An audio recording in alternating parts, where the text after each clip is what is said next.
जी जी। तो उसमें एक आप कुछ बता रहे थे कुरान का, अगर वो आयत अगर पता होती तो दास को। हाँ तो वो तो विचार में पूरा आयत पढ़ के बताया है ना दास में। आयत नंबर महात्मा। आयत नंबर, अच्छा आप निकाल लेंगे कुरान में। जी जी जी। हाँ ये सूरे अहजाब में है ये। सूरह अहज़ाब। हाँ आपके पास किस में देखेंगे आप? दास के पास कुरान मस्जिद है महात्मा। हाँ कुरान मजीद है तो वो भाषांतर है, ट्रांसलेशन है। हिंदी में आ जाए कुरान मस्जिद। हाँ कुरान मजीद है तो वो ट्रांसलेशन है क्या वो महाराज? हाँ, हिंदी में ट्रांसलेशन है महात्मा जी। हिंदी में, अच्छा। अनुवादक कौन है? अनुवादक अब्दुल मलिक फसीम। अब्दुल मलिक। फसीम। अच्छा अच्छा। तो उसमें आप रेफरेंस में बोलूंगा सूरे नंबर और तो ढूंढ लेंगे आप? जरूर जरूर जरूर। ढूंढ लेंगे ना, हाँ मैं बताता हूँ। तो आपका जो प्रश्न है जरा फिर से एक बार बोलो तो। दास का प्रश्न ये था महात्मा, जैसे ही कहा जाता है ना हाँ मोहम्मद पैगंबर सब लास्ट नबी है, उसके बाद कोई हाँ नबी आने वाला नहीं है। हाँ। तो इसके पर आपको विचार में कुछ आए थे, नंबर बता रहे थे, उसके बारे में दास को थोड़ा सा। कौन सा पारा होगा, कौन सी सूरह में कौन सा आयत नंबर होगा, ये मालूमत के लिए। हाँ ठीक है, वो पूरा मैं आपको बताता हूँ। आप खोलते जाना और जी। पूरा नंबर के साथ में आपको चलो। देता हूँ। हाँ बस थोड़ा 1-2 मिनट रुकना पड़ेगा आपको। जरूर जरूर महाराज हाँ जब जरूर। से थोड़ा सिमरन ले लो, मैं निकाल रहा हूँ। हाँ हाँ जी चलो। महात्मा। हाँ थोड़ा सिमरन ले लो। सदगुरु माता सुदीक्षा सविंदर देव जी महाराज की जय। तू ही निरंकार, तू ही निरंकार, मैं तेरी शरणा, मैं तेरी शरणा, मैनू बख्श लो। मैनू बख्श ले। तू ही निरंकार, तू ही निरंकार, मैं तेरी शरणा, मैं तेरी शरणा, मैनू बख्श लो। मैनू बख्श ले। तू ही निरंकार, तू ही निरंकार, मैं तेरी शरणा, मैं तेरी शरणा, मैनू बख्श लो। मैनू बख्श ले। तू ही निरंकार, तू ही निरंकार, मैं तेरी शरणा, मैं तेरी शरणा, मैनू बख्श लो। मैनू बख्श ले। तू ही निरंकार, तू ही निरंकार, मैं तेरी शरणा, मैं तेरी शरणा, मैनू बख्श लो। मैनू बख्श ले। तू ही निरंकार, तू ही निरंकार, मैं तेरी शरणा, मैं तेरी शरणा, मैनू बख्श लो। मैनू बख्श ले। तू ही निरंकार, तू ही निरंकार, मैं तेरी शरणा, मैं तेरी शरणा, मैनू बख्श लो। मैनू बख्श ले। तू ही निरंकार, तू ही निरंकार, मैं तेरी शरणा, मैं तेरी शरणा, मैनू बख्श लो। मैनू बख्श ले। तू ही निरंकार, तू ही निरंकार, मैं तेरी शरणा, मैं तेरी शरणा, मैनू बख्श लो। मैनू बख्श ले। तू ही निरंकार, तू ही निरंकार, मैं तेरी शरणा, मैं तेरी शरणा, मैनू बख्श लो। मैनू बख्श ले। तू ही निरंकार, तू ही निरंकार, मैं तेरी शरणा, मैं तेरी शरणा, मैनू बख्श लो। मैनू बख्श ले। तू ही निरंकार, तू ही निरंकार, मैं तेरी शरणा, मैं तेरी शरणा, मैनू बख्श लो।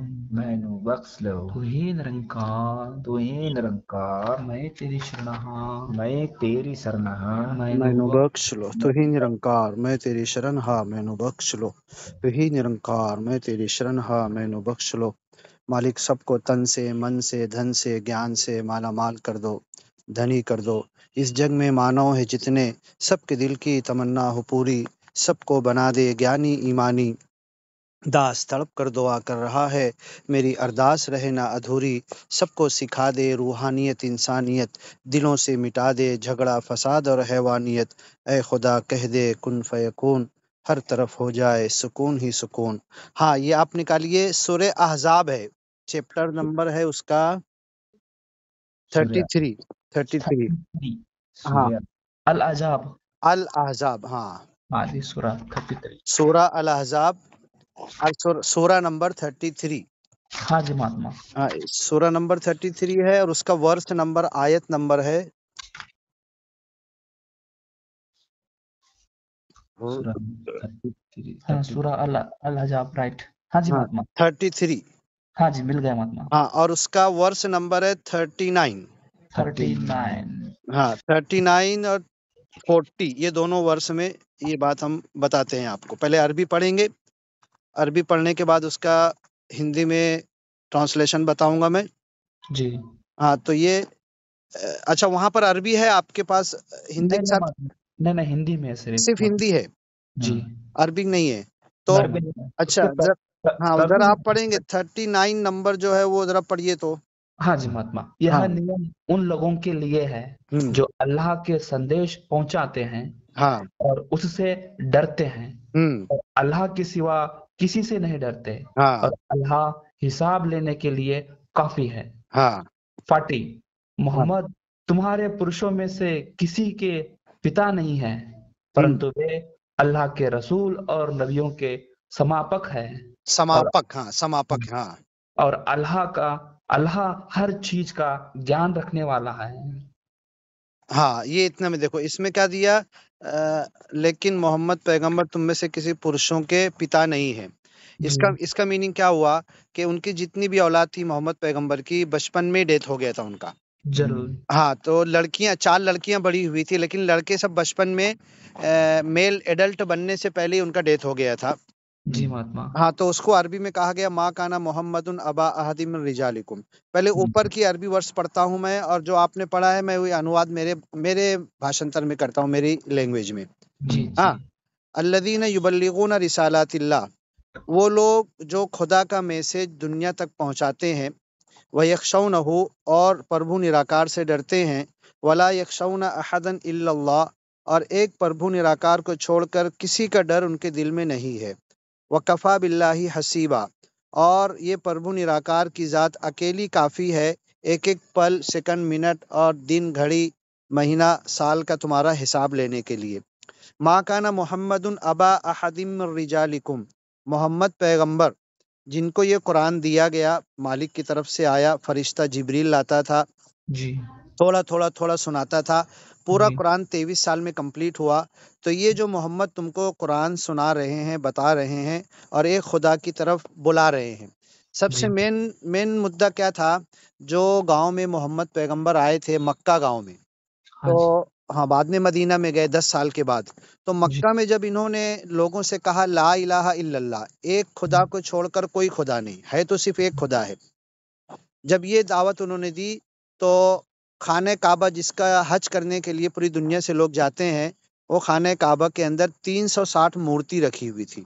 जी आज अगर आप पूरी दुनिया की हिस्ट्री पूरे वर्ल्ड के अंदर घूमेंगे और बड़ी सी बड़े मंदिर में भी आप जाएंगे ना, तो किसी मंदिर में 360 मूर्ति आपको नहीं दिखेगा। नहीं महात्मा। इतना ज्यादा मूर्ति किसी मंदिर में नहीं दिखेगा। हाँ जी मतलब ये दुनिया की बिगेस्ट मंदिर थी मक्का काबा के अंदर, और नंबर ऑफ आइडल्स, मूर्तियां 360 थे, यानी हर दिन का एक खुदा था उनका। हाँ जी हाँ, 360 दिन का 360 मूर्तियां उन लोगों ने खाने काबा के अंदर बना के रखे थे। जी तो जब मोहम्मद पैगंबर ने कहा कि भाई तुम, ये जो खाने काबा बना हुआ है ये तो एक खुदा के नाम पे बना हुआ है, तो इसके अंदर तुमने जो मूर्तियां बनाई है वो तो इंसानों की है, वो अच्छे जी इंसान थे, वो खुदा नहीं है। वो हो सकता है नबी रसूल पैगंबर हो, लोगों को अच्छी शिकवन देने आए हो, तो वो तो लोगों को सिखाए और चले गए। तुमने उनकी मूर्ति बनाकर उनको खुदा बना लिया और उनसे दुआ मांगने लगे, उनको बारिश देने वाला, ठंडी गर्मी देने वाला, दुख दर्द बीमारी, चांद गहन लगा, चांद को गहन लगाने वाला, कुछ कुछ समझने लगे, उन मूर्तियों को तुम समझने लगे, उनको खुदा समझने लगे। ये तो जी इंसानों की है, और ये इंसान अपने जमाने में नेक थे, ये एक खुदा की दावत देते थे, क्योंकि एक प्रभु निराकार की जो दावत है ना, दुनिया का पहला इंसान आदम पैगंबर ने भी यही दिया है। जी सबसे पहला इंसान आदम, उन्होंने भी दुनिया को यही कहा ला इलाहा इल्लल्लाह, कि दुनिया में अगर कोई खुदा है तो सिर्फ एक है, एक प्रभु निराकार का दावत दिया। तो पहले निरंकारी तो आदम पैगंबर है, और जी निरंकारी मिशन कोई 90 साल से नहीं है, बल्कि जब से दुनिया में इंसान आया, जब से निरंकारी मिशन है। जी और ज्ञान, गौतम बुद्ध ने भी वही ज्ञान दिया, मोहम्मद पैगंबर ने भी वही ज्ञान दिया, आदम पैगंबर ने, और जितने नबी रसूल पैगंबर, जीसस ने, मूसेस ने, दाऊद, और जितने सब नबियों के नाम 24-25 कुरान में आए, और इसके अलावा 1,24,000 बोले जाते, सब एक खुदा की तरफ बुलाते थे। तो जब हाँ मोहम्मद पैगंबर ने मक्का वालों से कहा कि तुम ये मूर्तियों को खुदा मत मानो जिनको तुमने रखा है, बल्कि ये जिन नेक लोगों के नाम से तुमने मूर्तियां बनाई है उसको मानो, उस जी जिन लोगों के नाम से तुमने मूर्तियां बनाई है वो नेक इंसान एक खुदा की तरफ बुलाते थे, तो उस संदेश को तुम मानो, तुमको इसकी तरफ आना चाहिए। तो उस वक्त मक्का वालों ने उनका विरोध किया, जी मुखालफत की, और सबसे पहले फर्स्ट नंबर पे उनके जो चचा थे, अबू जी। लहब नाम के। और तब्बत यदा अबी लहब नाम की एक सूरह भी कुरान में है, लास्ट में है एकदम। तो अबू लहब जब इन्होंने कहा कि एक खुदा को मान लो तुम नजात पा जाओगे, तो इनके चचा ने पहला पत्थर उठा के मारा। अब आप सोचो, गांव के अंदर अगर भतीजे को, अपने बेटे को चचा अगर मार रहा है तो गांव वाले छोड़ेंगे क्या फिर? नहीं। तो गांव वालों ने तो इतना मारा कि उनके जूते में खून भर गया। तो ये जी। एक खुदा की तरफ बुलाते थे मोहम्मद पैगंबर। माँ काना मोहम्मदुन अबा अहदिम मिन रिजालिकुम, तो ये मोहम्मद पैगंबर जो तुमको एक खुदा की तरफ बुला रहे हैं, तो इनकी लड़कियां बड़ी हुई, लड़के कोई भी एडल्ट मेल नहीं बने। वलाकिन रसूल अल्लाह, ये तो अल्लाह के मैसेंजर थे, ये तो जी। मैसेज लाए थे, ब्रह्म ज्ञान लाए थे, ब्रह्म ज्ञान लोगों को दे रहे थे। और दास, ये दूसरे विचार में आप सुनना, किसी और वक्त तो बताऊंगा कि ये जो ब्रह्म ज्ञान हमको अभी माता सुदीक्षा जी और निरंकारी बाबा जी दो हाथ के इशारे से देते हैं, तो यही ब्रह्म ज्ञान मोहम्मद पैगंबर ने अपनी जो आंख है, आंख का ऊपर आईलिड और लोअर आईलिड, जी। तो ये हिंदी में पलक बोलते हैं, आंखों की पलकें हाँ जी। पलक बोलते। तो ऊपर की पलक हिलती है, जैसे मछली का मुंह होता है, अगर इसको साइड से आंख को देखेंगे तो मछली के मुंह की तरह नजर आएगी ये, जी। जी। सांप या मछली के मुंह की तरह। और ये जब खुल बंद होती है तो इसको यूं समझ लो, ये ऊपर का हाथ और ये नीचे का हाथ। तो जरूर। ये आंख के दोनों पपोटे पलक के इशारे से मोहम्मद पैगंबर ने का बताया कि जब इंसान मरता है तो मरते मरते उसकी आंखें खुली होती है और वो कंटिन्यू मालिक की तरफ देखता है, निराकार प्रभु की तरफ देखता है। उस वक्त मरने के प्रोसीजर में उसकी बीवी, उसके बच्चे, उसके नातेवाईक, उसके रिश्तेदार, कोई भी उसको नजर नहीं आता। सब रोते रहते हैं लेकिन किसी से बात नहीं करता, किसी की तरफ नहीं देखता। और वही ब्रह्म ज्ञान की तरफ जो दो हाथ के इशारे से हमें बताया गया, वो इसी तरफ आंखों को देखता है। तो इस आंख के इशारे से मोहम्मद पैगंबर ने, ये कई जगह कुरान में है, वो आपको बताऊंगा मैं। तो ये जी। ज्ञान जब मोहम्मद पैगंबर ने दिया तो मक्का वाले आपके दुश्मन हो गए, जी। आपको मारने और सताने लगे। तो यहाँ पर कुरान में अल्लाह ताला कह रहा है, प्रभु निराकार, कि मोहम्मद पैगंबर तुम में से किसी एडल्ट मेल के फादर नहीं है, लेकिन अल्लाह के रसूल है, अल्लाह का मैसेज तुमको बता रहे हैं। व खातमन नबीयीन। अब ये शब्द सबसे मेन है, जो आपने प्रश्न किया है ना, हाँ जी, हाँ जी। आप अपना प्रश्न फिर से दोहराइए। दास का प्रश्न ये है महात्मा कि जैसे कि मोहम्मद पैगंबर अंतिम नबी है, इसके बाद कोई और नबी आएंगे नहीं, इसका प्रमाण। हाँ, अभी देखो, आप जो कह रहे हैं कि ऐसा कहा जाता है कि मोहम्मद पैगंबर अंतिम नबी हैं और इनके बाद कोई नबी आएंगे नहीं। जी। अब यहाँ पर जो ये मैं अरबिक पढ़ रहा हूँ, व खातमन नबीयीन व कान अल्लाहु बिकुल्ली शैइन अलीमा। वलाकिन रसूल अल्लाह, मोहम्मद पैगंबर अल्लाह के रसूल थे। व खातमन नबीयीन, खत्म, खत्म का शब्द तो हम उर्दू हिंदी में यूज करते हैं। जी। खत्म। किताब खत्म हो गई, जलसा खत्म हो गया, समागम खत्म हो गया, है ना, जी। शब्द खत्म हम लोग यूज करते हैं। व खातमन नबीयीन, तो मोहम्मद पैगंबर ये नबियों के खातम है। अभी यह एक चीज मैं बोलता हूँ, मंडल से कोई आदेश आया, एक जी। पेज का आदेश है, तो उस पे साइन होगी, डेट होगी और नीचे स्टैम्प ठप्पा लगा हुआ होगा, सिक्का लगा हुआ होगा। तो जो सिक्का हम लोग क्या बोलते हैं, सील बोलते हैं, सिक्का बोलते हैं, स्टैम्प बोलते हैं, हाँ उसको जी। अरबी में खातम बोलते हैं। हम्म। और खातम, खातम क्यों बोलते, अरबी में खातम रिंग को भी, जो उंगली में पहनते ना, जी महात्मा। उंगली में जो रिंग पहनते हैं उसको भी खातम कहा जाता है अरबिक लैंग्वेज में। क्यों जी। कहा जाता, ये जो रिंग पहनने का रिवाज ही यहाँ से आया कि इसके ऊपर ना उनकी सील बनी हुई होती थी, अंगूठी के ऊपर, रिंग के ऊपर, फिंगर रिंग। तो वो अंगूठी के ऊपर सील होती थी और वो कोई भी लेटर लिखते थे तो लगाते थे। और मोहम्मद पैगंबर ने भी सील बनाई थी, 4 बड़े बड़े देश के लोगों को लेटर भेजा था, बादशाहों को। तो उस वक्त उन्होंने अपने हाथ में सोने की रिंग बनाई थी और उसका स्टेम लगाते थे। तो जी। खातम, खातम कहते हैं रिंग, स्टेम, सील, ठप्पा, सिक्का। जी। तो मोहम्मद पैगंबर सारे नबियों के खातम हैं, सील हैं। अब इसका मतलब ये होता है ना महाराज, कि अभी जैसे मैंने बताया कि दुनिया जब से बनी है, जब से इंसान आया है, पहले इंसान ने प्रभु निराकार का ही ज्ञान दिया है। जी ज्ञान महात्मा। देने के शब्द अलग हो सकते हैं, अंदाज अलग हो सकता है, इशारा थोड़ा सी फर्क हो सकता है, जरूर। लेकिन ज्ञान वही है, प्रभु निराकार वही है। और उसी की तरफ वो एक है, कोई 2 3 4 10 नहीं है, और उसी जी की तरफ हर नबी रसूल पैगंबर ने बुलाया है। तो जी कुरान कह रहा है व खातमन नबीयीन। अब आदम पैगंबर से ये शिकवन, ये ब्रह्म ज्ञान चालू है, और ये ब्रह्म ज्ञान दिया जा रहा है और लोगों को बताया जा रहा है। अब करते करते करते करते मोहम्मद पैगंबर को जाके कितने साल हुए, आपको कुछ आइडिया है? नहीं महात्मा। मोहम्मद पैगंबर को इस दुनिया से जाकर 1446, 1446 ईयर्स हो गए। हम्म, 1446 ईयर। तो जी इतने साल गुजर गए। मोहम्मद पैगंबर जब आए, आदम पैगंबर से लेकर मोहम्मद पैगंबर तक 1,84,000 नबी रसूल पैगंबर ऋषि मुनि आए, और सब ने यही ब्रह्म ज्ञान दिया, एक खुदा की शिकवन दी। और मोहम्मद पैगंबर ने जो ज्ञान दिया, इससे जी पहले जीसस पैगंबर ने जो किताब लाई थी, क्या नाम है आपको पता है? बाइबल। बाइबल। मूसेस पैगंबर ने जो किताब लाई थी, पता नहीं महात्मा। वो उसको तौरेत बोलते हैं अरबी में। हाँ, अरबी में तौरेत बोलते हैं, ओल्ड टेस्टामेंट बोलते हैं। जी जी और बाइबल को न्यू टेस्टामेंट बोलते हैं। न्यू टेस्टमेंट, हाँ जी। और उनसे पहले एक बड़ी किताब आई थी, जबरूर। डेविड पैगंबर। हाँ डेविड पैगंबर का साम, जबूर बोलते हैं उसको। जबूर, हाँ जबरूर। और उसके अलावा सुहuf इब्राहिम व मूसा, इब्राहिम और बहुत सारे नबियों के छोटे छोटे किताबें, सहीफे, माफी सुहफिल उला। और पहले के हर नबी रसूल पैगंबरों की किताबों के अंदर यही शिकवन होती थी। ये शिकवन आगे बढ़ते बढ़ते बढ़ते बढ़ते जब मोहम्मद पैगंबर आए, तो मोहम्मद पैगंबर ने, अगर आप इसकी डीप में जाओगे, लिटरेसी की डीप में जाओगे, ये तो कुरान है।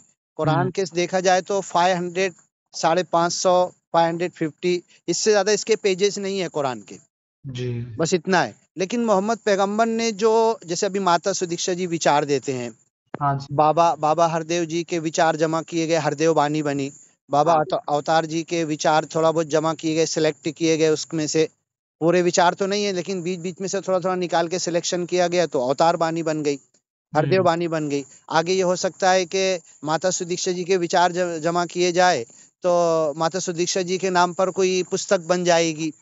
जी हाँ, तो ये सब ज्ञान को एक्सप्लेन करने वाले गुरु जितने आते रहे हैं, सब उसको लिखा जाता है। लेकिन दुनिया में मोहम्मद पैगंबर ने जो ज्ञान दिया है, अब ये तो कुरान हुआ, और कुरान के ताल्लुक से लिखा हुआ है, ये तो फरिश्ता जिब्रील आता था मोहम्मद पैगंबर को आसमान से, और बोलता था कि अल्लाह ये बोल रहा है और तुम ये शब्द याद कर लो। मतलब वो शब्द मोहम्मद पैगंबर के नहीं है, वो हम्म, फरिश्ते ने अल्लाह की तरफ से लाकर उनको दिया है। ये तो जी कुरान हुआ। तो जी मोहम्मद पैगंबर जब इस कुरान को एक्सप्लेन करते थे, जैसे मैं थोड़ा पढ़ रहा हूँ, व खातमन नबीयीन वलाकिर रसूलुल्लाह व खातमन नबीयीन, मैं पढ़ रहा हूँ, उसको एक्सप्लेन कर रहा हूँ। तो मोहम्मद पैगंबर भी इसको एक्सप्लेन करते थे। तो उसके एक्सप्लेनेशन के अंदर जो बोलते थे, उनके शब्दों को हदीस कहा जाता है। हदीस, हाँ सुना है जी। ये टर्मिनोलॉजी, आपने सुना है कभी? हाँ हदीस, हाँ जी। हदीस, हदीस कहा जाता है। तो राइट। हदीस, हाँ, सुना है ना आपने? जी सुना है महात्मा। हाँ, तो हदीस की कितनी किताबें हैं, कुछ आपने कभी सुना है? नहीं महात्मा। हदीस की 6 बड़ी किताब है, बुखारी, मुस्लिम, तिरमिजी, अबू दाऊद, नसई, इब्न माजा, हाँ और जी 50 और भी किताबें हैं। तो मोहम्मद पैगंबर के, प्रोफेट मोहम्मद की सेइंग, उन्होंने जो कहा है, जो बोला है, उसको हदीस कहा जाता है। तो जी। ऐसी नंबर ऑफ हदीस कितनी है, do you know? No. Near about many lakhs है, मेनी लैक्स, यानी कि वो 15-20 लाख हदीस है मोहम्मद पैगंबर की सेइंग, जो उन्होंने इस ब्रह्म ज्ञान को एक्सप्लेन करने के लिए, इस ब्रह्म ज्ञान को खोलने के लिए, और उसको एक्सप्लेन करके बताने के लिए, तो जितना लोग सुनते थे उसको लिख देते थे, और मोहम्मद पैगंबर के नाम से वो हदीस आज भी मौजूद है। तो जी। जो वो हदीस की किताब में बुखारी नाम की एक फर्स्ट नंबर पे मानी जाती है, उन्होंने 3 लाख हदीस में से 36,000 हदीस सिलेक्ट किया उनकी बुखारी की किताब में। तो ऐसे टोटल है। तो इस ब्रह्म ज्ञान को जो आदम पैगंबर से चला आ रहा है और आज तक है, और आगे माता सुदीक्षा जी के बाद कौन गुरु आएगा, और क्यामत तक, दुनिया जब तक रहेगी, आखिरी इंसान तक ये ब्रह्म ज्ञान बाकी रहना है, चलना है, आगे बढ़ना है, और मजीद फैलना है पूरी दुनिया में, जी इसमें कोई डाउट नहीं है। तो ये क्यामत तक ये ब्रह्म ज्ञान चलेगा। तो इसका जो एक्सप्लेनेशन पहले इंसान आदम पैगंबर से लेकर मोहम्मद पैगंबर तक, मोहम्मद पैगंबर से लेकर क्यामत तक हर आने वाला गुरु इस ब्रह्म ज्ञान को एक्सप्लेन करेगा। अब एक चीज आप ध्यान से सुनो, जो जी सबसे इम्पोर्टेंट बात है कि ब्रह्म ज्ञान का सबसे बेस्ट एक्सप्लेनेशन, और ब्रह्म ज्ञान में हमको 5 प्रण दिया जाता है, 9 जी खंड की माहिती दी जाती है, जी 3 कार्य दिया जाता है, एक सिमरन के बोल दिए जाते हैं, और जी क्या है ब्रह्म ज्ञान के अंदर? यही है 5 प्राण 9 प्रकृति 3। हाँ, हाँ, 9 प्रकृति, एक सब आकार और एक निराकार, 3 कार्य, हाँ जी 3 कार्य में एक सिमरन है। सिमरन तो ये पूरा जो ब्रह्म ज्ञान का कवरेज, अभी जैसे मैं आपको कहूँ ना कि जी ब्रह्म ज्ञान का फुल कवरेज किस किताब में मिलेगा आपको सबसे ज्यादा एक्सप्लेनेशन, इसका क्या जवाब दोगे आप? इसका तो हमारे वेद है, रामायण है, हाँ, वेद है, रामायण है, हाँ, और गीता है, उपनिषद है। उपसनित है, कुरान है, सभी ग्रंथों में है, ऐसा नहीं सभी कि नहीं। ग्रंथों में सबसे ज्यादा कवरेज आपको कहाँ मिलेगा, ये दास पूछ रहा है।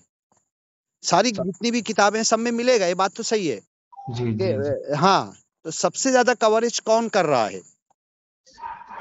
कुरान। सबसे ज्यादा कवरेज कुरान कर रहा है, और कुरान का जो एक्सप्लेनेशन है उसको क्या कहा जाता है? अभी जस्ट मैंने बताया आपको, हदीस। हदीस कहा जाता है। हदीस के अंदर इसका एक्सप्लेनेशन है, जी और इसका एक्सप्लेनेशन अब आपको दास बताएगा कि ये जो निरंकारी मिशन पाकिस्तान से शुरू हुआ, पिशावर से ना, हाँ जी पाकिस्तान हाँ, पे। पाकिस्तान से शुरू हुआ, तो बाबा फरीदगंज जी और बाबा ये जो सिख लोगों के गुरु नानक जी, गुरुदेव जी गुरु नानक। नानक जी, बाबा फरीदगंज, और हमारे निरंकारी मिशन के जो पहले गुरु थे वो हम्म इन लोगों के शिष्य थे, स्टूडेंट जी थे, हम्म गुरु नानक जी के और बाबा फरीदगंज के। और ये ज्ञान अभी देखो, मैं निर्माण अंकल को जानते हैं आप, अपने मिशन के, दिल्ली के, चंडीगढ़ के, नहीं महात्मा। हाँ, अपने मिशन के माता जी के बहुत क्लोज हैं। तो वो अंकल जी दास को कह रहे थे, आपने सुना होगा कि सिंध के रास्ते से मोहम्मद इब्ने कासिम आया था। जी मैं आपके प्रश्न की तरफ आ रहा हूँ, हाँ, थोड़ा मेरे को बैकग्राउंड लेना पड़ रहा है। जरूर जरूर जरूर। हाँ, तो मोहम्मद इब्ने कासिम ये कहाँ से आया था? मक्का के बाजू में एक गांव ताइफ नाम का था। हाँ जी हाँ, वो ताइफ नाम के गांव से आए थे मोहम्मद इब्ने कासिम, और वो सिंध के रास्ते से आए थे, जी और उन्होंने उन्होंने इंडिया में आने के बाद इस ब्रह्म ज्ञान के लिए बहुत कुछ काम किया। हाँ और जी जब उन्होंने ब्रह्म ज्ञान का काम किया तो उनके जीते जी ना उनकी सोने की मूर्ति बना के लोग पूजा करना शुरू कर दिए थे। जी तो वो उन्होंने जीते जी अपनी अपनी मूर्ति तोड़ी और दुनिया से कहा कि अरे भाई, मैं तो जिस खुदा की तरफ बुला रहा हूँ उसको मानो, मेरे को खुदा मत बनाओ, मेरी हम्म मूर्ति मत बनाओ। हाँ, और आज हुआ यही है कि मोहम्मद पैगंबर की भी जो मुस्लिम मानने वाले हैं ना, जी बहुत सारे सेक्ट्स में डिवाइड हो गए मुस्लिम, हाँ जी देवबंदी, बरेलवी, अहले हदीस, बहुत सारे नाम पड़ गए इनके अलग अलग, शिया, हम्म सुन्नी, बोहरा। शिया के अंदर 1000 सेक्ट हो गए, सुन्नी के अंदर 1000 हो गए, फिर जी उसमें अहले हदीस, देवबंदी, तबलीगी, जमीयतुल उलमा, देवबंद के मानने वाले, इतने सारे हम्म सेक्ट्स बनते चले गए मुसलमानों के अंदर। तो इसमें जो बरेलवी सेक्ट है ना, पाकिस्तान में, इंडिया में, श्रीलंका, बांग्लादेश में, ये मोहम्मद पैगंबर को बस खुदा के दर्जे तक पहुंचा दिया उसने, हम्म और ऐसे मोहम्मद पैगंबर का नाम लेता है, ऐसे करता है कि जैसे उनको खुदा ही समझता है। तो जी यहाँ पर कहा जा रहा है कि मोहम्मद पैगंबर खातमन नबीयीन, सारे नबियों के, अब नबी का जो शब्द है ना, एक एक शब्द होता है रसूल और नबी, और दोनों रसूल। शब्द इस वर्ष के अंदर आए हैं। जी वलाकिन रसूल अल्लाह व खातमन नबीयीन, मोहम्मद पैगंबर अल्लाह के मैसेंजर थे, और जो ब्रह्म ज्ञान की न्यू न्यू एक्सप्लेनेशन देने वाले, नबा बोलते हैं खबर को, न्यूज को, नबी हम्म न्यूज देने वाला, खबर देने वाला, जी हाँ, रसूल मैसेज देने वाला। तो मोहम्मद मोहम्मद सल्लल्लाहु अलैहि वसल्लम रसूल हैं अल्लाह के, और सारे नबियों के सील हैं कि उन्होंने हम्म जो ब्रह्म ज्ञान को एक्सप्लेन करना था हम्म लास्ट तक एक्सप्लेन कर दिया। अब तुम कुछ भी विचार रखो, कहीं से कितना भी नए से नया विचार लाओ, कुछ भी हम्म, बोलो, तो मोहम्मद पैगंबर की हदीस में वो तुमको मौजूद मिलेगा। जी तुम आज पहली बार कोई विचार दोगे किसके ऊपर? प्रभु निराकार के ऊपर, जी ब्रह्म ज्ञान को एक्सप्लेन करने के लिए, कुछ बोलने के लिए बैठोगे ना, तो वो ऑलरेडी हदीस में कहीं ना कहीं लिखा आपको मिल जाएगा। जरूर। समझ रहे आप? हाँ तो जी। इतना कवरेज किया है हदीस के अंदर ब्रह्म ज्ञान को, इसलिए क्या कहा जाता है, वो खातमन नबीयीन। अब इसके बाद जो भी आएगा ब्रह्म ज्ञान को एक्सप्लेन करेगा, दुनिया को ब्रह्म ज्ञान की दावत देगा, उसकी तरफ बुलाएगा, जो भी शब्द यूज करेगा, जो तरीका अपनाएगा और जिस अंदाज से लोगों को समझाएगा, वो ऑलरेडी मोहम्मद पैगंबर दे के चले गए हमको। उसके आगे कोई जा ही नहीं सकता, वो ऑलरेडी उसमें से ही बताएगा। उसके मोर देन दैट अभी कुछ बाकी ही नहीं बचा है। उन्होंने एक एक एंगल को पूरा एक्सप्लेन कर दिया है, और वही चीज लोग दुनिया वाले भी क़यामत तक एक्सप्लेन करेंगे। इस कंटेक्स्ट में यह कहा गया है कि अब जो ब्रह्म ज्ञान को मोहम्मद पैगंबर ने एक्सप्लेन करके चले गए, अब कोई न्यू एक्सप्लेनेशन नहीं होने वाला है, नहीं। न्यू इन्वेंशन नहीं होने वाला है, ब्रह्म ज्ञान का कोई न्यू वर्जन नहीं आने वाला है, ब्रह्म ज्ञान को कोई रिन्यूअल नहीं होने वाला है, ये तो वही रहेगा। जी बस इस कंटेक्स्ट में बात कही गई है कि वह खातमन नबीयीन, जो ब्रह्म ज्ञान की नई नई खबरें बताने वाले जितने नबी रसूल पैगंबर ऋषि मनी पीर पैगंबर आए थे, उसमें ये आखिरी थे। अब जो भी बताएगा, माता सुदीक्षा जी भी जो भी बोलेंगे, बाबा हरदेव जी जो भी बोले, बूटा सिंह जी जो भी बोले, अवतार बानी, हरदेव बानी, अभी आप उठा के देखो, कुरान से 80-90% मैच होती है। जी मिलता है। हाँ, तो मतलब इसके आउट ऑफ इसके हदीस और कुरान के कुछ मिलेगा ही नहीं, ऑलरेडी सब एग्जिस्ट है। अब अगर आप अगर स्टडी करना चाहते हैं, कुरान तो 550 पेजेस से ज्यादा नहीं है, लेकिन हदीस जो है ना, हदीस की तो इतनी बुक्स है, इतनी बुक्स है, आप पढ़ते पढ़ते बूढ़े होके हमारा टाइम खत्म हो जाएगा, लेकिन ये हदीस की किताबें नहीं खत्म होगी। और ऐसा मजा आएगा, सब में ब्रह्म ज्ञान को ही एक्सप्लेन किया गया है, एक एक छोटी छोटी बात को एक्सप्लेन किया गया। तो उस कंटेक्स्ट में कहा गया वलाकिर रसूल अल्लाह, मोहम्मद पैगंबर, ऊपर से मा काना मोहम्मदुन, नहीं थे मोहम्मद पैगंबर, आबा अहदिम रिजालिकुम, तुम में से किसी एडल्ट मेल के फादर, वलाकिर रसूल अल्लाह, लेकिन वो अल्लाह के रसूल थे, मैसेंजर थे। अल्लाह ने जो मैसेज दिया था वो हमको पहुंचा दिए कुरान की शक्ल में, और उसको एक्सप्लेन कर दिया हदीस की शक्ल में। व खातमन नबीयीन, और इस ब्रह्म ज्ञान को एक्सप्लेन करके बताने में जो कुछ उन्होंने शब्द यूज किया, जो कुछ जुमले यूज किया, जो कुछ दुनिया को बता के चले गए, अब वो आखिरी हो गया, लास्ट हो गया। अब उससे ज्यादा कोई बता ही नहीं सकता, जो बताएगा तो ऑलरेडी उसमें एग्जिस्ट है, मौजूद है। जी हाँ, तो ये व खातमन नबीयीन व कान अल्लाहु बिकुल्ली शैइन अलीमा, और अल्लाह तो ऐसा है जो हर चीज का जानने वाला है। अब आगे वर्ष आ रही, या अय्युहल्लज़ीन आमनू, ऐ ब्रह्म ज्ञानी लोग, ऐ वो लोग जो अपने आप को ब्रह्म ज्ञानी कहते हो, ज्ञान पर आ गए हो, उज़कुरुल्लाह, सिमरन करो, याद करो अल्लाह को, जिक्रन कसीरा, बहुत ज्यादा सिमरन करते रहो, उठते बैठते, आते जाते, खाते पीते, जब तक नींद में नहीं गए, सो बिस्तर पर लेटे हुए, उज़कुरुल्लाह जिक्रन कसीरा। दूसरी जगह कहा गया है अल्लज़ीना यज़कुरूनल्लाह क़ियामन व क़ुऊदन व अला जुनूबिहिम, जो अल्लाह को याद करते हैं खड़े होकर, बैठ कर, लेटे हुए, अपने पहलू पर, करवट पर, बिस्तर पर, जब तक नींद नहीं आती अल्लाह को याद करते। तो ए ब्रह्म ज्ञानी इंसानों, तुम याद करो अल्लाह को, प्रभु निराकार को बहुत ज्यादा याद करना। वसब्बिहूहु बुक्रतम व असीला, और दिन भर तो याद करना है, लेकिन सुबह के वक्त और शाम के वक्त स्पेशली उस प्रभु निराकार का नाम लिया करो। हुवल्लज़ी युसल्ली अलैकुम, वो प्रभु निराकार तो ऐसा है जो तुम्हारे ऊपर भी अपनी रहमतें भेजता है। वह मलाइकतहू, और सारे फरिश्ते प्रभु निराकार के अच्छे ब्रह्म ज्ञानी नेक बंदों के ऊपर अपनी रहमतें भेजते हैं। लियुखरिजकुम मिनज़्ज़ुलुमाति इलन नूर, ताकि तुमको अंधेरों से निकाल कर उजाले की तरफ लाए। वकान बिल मुमिनीना रहीमा, और प्रभु निराकार तो जो ज्ञानी बंदों के ऊपर बहुत ज्यादा रहम करने वाला है। तहियतुहुम यौम यल्क़ौनहु सलाम, और जिस दिन क़यामत के दिन, मौत के बाद लीन होकर प्रभु निराकार से उनकी मुलाकात होगी, तो डायरेक्ट प्रभु निराकार को सलाम करेंगे। व अअद्द लहुम अजरन करीमा, और जब लीन होकर मौत के बाद सच्चे ब्रह्म ज्ञानी लोग, अच्छे कर्म करने वाले प्रभु निराकार के पास जाएंगे, तो प्रभु निराकार ने उनके लिए बहुत अच्छा मेहमान नवाजी का जन्नत में सारी नेमतें तैयार करके रखी है। तो ये हुआ, और कुछ बचता, और कुछ डाउट